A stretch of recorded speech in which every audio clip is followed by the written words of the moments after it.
Het is weer lieskestijd. In Limburg zijn er, zover ik weet, twee lijsten waar Limburgse artiesten in verschijnen. Donderdag, nu aanstaande donderdag, komt een nieuw lijst uit. Dat is de Limburgse Pop Top 15 van Michel van Dijk. Van Kletsklank Dijken Draait Door. Die lijst komt elke week uit. Dan komt zaterdag de nieuwe lijst uit van de Limburgse Teen van Henk Hover van het programma Platteweg op L1.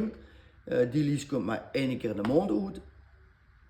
En dan hebben we ook nog, en dat is wel voor mij een hele leuke, zaterdag zal mijn liedje Is Dit Het Nu opgepakt werden door onze zuiderburen. Verder ga ik nog niet in detail, want dat laat ik aan de heren zelf over om dat bekend te maken. Dus dat is voor mij wel heel leuk. Dus het is leuk om te zien van ja, hoe is deze in welke lijst.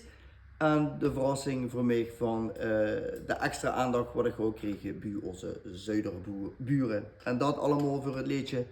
Tenminste, bij de zuiderburen gaat het dan om het liedje Is Dit Het Nu. In de lijst van de Limburgse Pop Top 15 stond ik met twee liedjes. Is Dit Het Nu, maar ook dat liedje ervoor nog. Stop de tijd. En ja, goed, zo zijn de ups en de liedjes nog niet gehoord. Ze staan allemaal op Spotify. Zowel Is Dit Het Nu, Stop de tijd, als mijn allereerste single van 2,5 jaar geleden. Just wie in dat boek. En zo is even helemaal weten, wat is dit het nu? Nou, dit is dit het nu? Is dit het nu? Is dit nu het een? Geboren en getogen, de tijd is omgevlogen. Is dit het nu? Is dit nu het een?